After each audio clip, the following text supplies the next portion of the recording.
वाला देखेंगे equivalent concept. Equivalent concept के लिए हम लोग को कोई केमिकल रिएक्शन को बैलेंस करने की जरूरत नहीं है, कोई नीड नहीं है कि रिएक्शन बैलेंस हो, ठीक ना।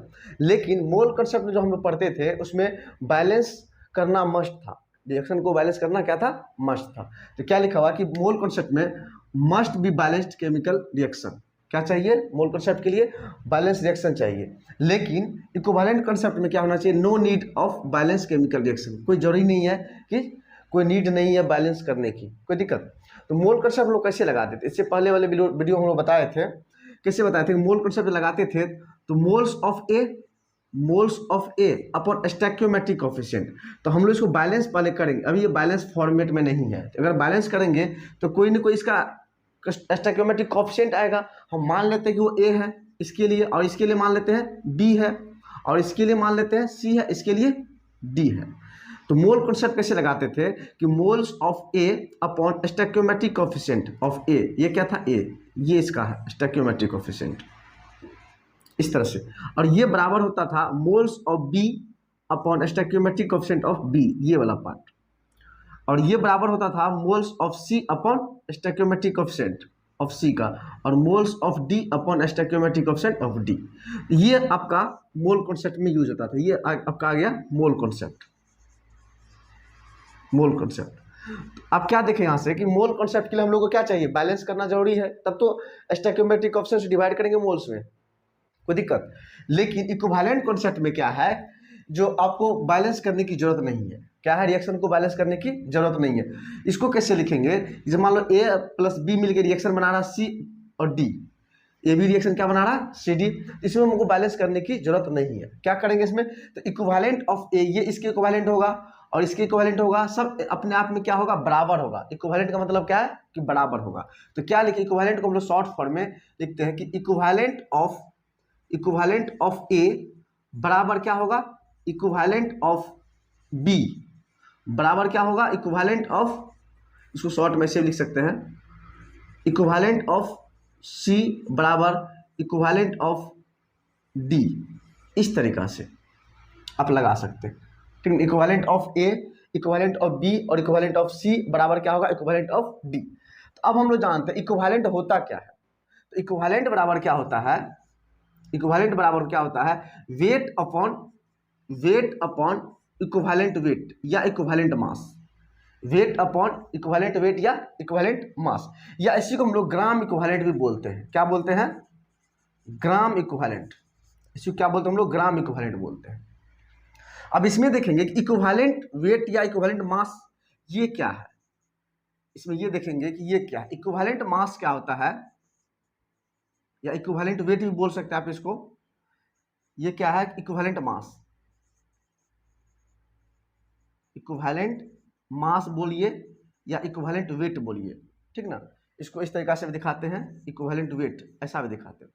ये क्या होता है, इक्विवेलेंट मास बराबर होता है कि मोलर मास, क्या होता है, मोलर मास।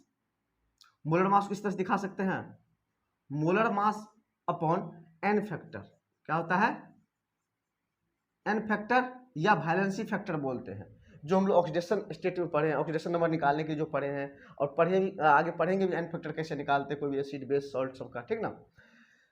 एक्चुअली क्या होता है, चार जो हम लोग ऑक्सीडेशन नंबर निकालते हैं, ऑक्सीडेशन स्टेट ये सब होता है। तो molar mass upon N factor ये होता है, किसी का molar mass upon N factor ये होता है इक्विवेलेंट वेट या इक्विवेलेंट मास, इस तरीका से। तो हम लोग इक्विवेलेंट पाते हैं, ग्राम इक्विवेलेंट, इस यहाँ पर रखते हैं इक्विवेलेंट वेट का मास, इक्विवेलेंट मास का वैल्यू रखते हैं। तो यहाँ से इक्विवेलेंट बराबर क्या निकल के आएगा, यहाँ से ध्यान दीजिए क्या आएगा, वेट दिया हुआ, यहाँ से क्या दिया हुआ है, वेट तो दिया हुआ है, और इक्विवेलेंट मास बराबर क्या लिखा है, molar mass upon N factor, molar mass upon N factor. यहां से देखिए ये चीज दिया हुआ है, इसको ऐसे और लिख सकते हैं सिंप्लीफाई करके। कैसे लिखेंगे, weight upon molar mass, weight upon molar mass, ये ऊपर चले जाएगा इनटू एन फैक्टर, अच्छा बताइए, वेट अपॉन मोलर वेट कितना होता है, क्या होता है, मोल होता है। वेट अपॉन मोलर वेट क्या होता है, मोल। तो क्या लिखे, मोल, ये इनटू में क्या आ जाएगा, एन फैक्टर, ये आपका आ गया क्या, ग्राम इक्विवेलेंट के बराबर और या तो इक्विवेलेंट। तो ग्राम इक्विवेलेंट क्या होता है, मोल इनटू एन फैक्टर। तो चलिए अब इसी क्वेश्चन को रिलेट करते हैं, इसी क्वेश्चन को यहां से लिखते हैं इसको। अगर यहां से इसको लिखे हैं तो क्या लिखे, यहां से इसको यहां से लिखेंगे इक्विवेलेंट वेट ऑफ ए बराबर क्या लिखेंगे, moles of A into N factor. N factor लिखेंगे यहां से बराबर एन फैक्टर ऑफ ए, ऐसा लिख सकते हैं हम लोग। एन फैक्टर किसका निकाल सकते हैं, ए का। और क्या लिखेंगे, moles of B into N factor किसका, बी का, बराबर moles of C into N factor C का। एन फैक्टर एन एफ से लिख सकते हैं, बराबर क्या लिख सकते हैं, moles of D into N factor किसका, डी का। ये आपका क्या हो गया, इक्विवेलेंट कॉन्सेप्ट। जब इक्विवेलेंट कॉन्सेप्ट लगाना हो तो रिएक्शन में तो क्या करना, अगर हमको किसी का वेट निकालना है, मोल निकालना, कुछ भी निकालना है, अगर हमको बैलेंसिंग नहीं दिया हुआ, बैलेंस नहीं करना चाहते हैं, तो हम इक्विवेलेंट कॉन्सेप्ट लगा देंगे। मोल्स निकालना है तो एन फैक्टर से मल्टीप्लाई कर देंगे, एक दूसरे में कंपेयर करके निकाल सकते हैं। अगर इसी का दिया हो तो इसका निकाल सकते हैं, इसका दिया हो तो इसका निकाल सकते हैं। इस तरीका से आप निकाल सकते हैं। नहीं, अगर आपका बैलेंसिंग दिया हुआ है क्वेश्चन में और आपको लगता है कि जो मोल कॉन्सेप्ट से निकालना चाहिए, तो क्या करना, मोल्स ऑफ ए अपॉन इसका स्टोइकियोमेट्रिक कोएफिशिएंट, इसका स्टोइकियोमेट्रिक कोएफिशिएंट, ये कॉन्सेप्ट लगा के इसका मोल निकाल सकते हैं, मॉलिक्यूल्स निकाल सकते हैं, एटम निकाल सकते हैं, कुछ भी निकाल सकते हैं इसका, ठीक ना। अगर बैलेंसिंग नहीं दिया हुआ, बैलेंस करके नहीं दिया हुआ और बैलेंसिंग आपको लग रहा है कि आपसे पॉसिबल नहीं हो रहा या डिफिकल्ट लग रहा है, तो ये कॉन्सेप्ट लगा दीजिए। अगर आसान लग रहा है तो ये कॉन्सेप्ट लगा दीजिए। जो कॉन्सेप्ट आपको आसान लगता है वो लगा दीजिए, राइट। चलिए नोट कीजिए।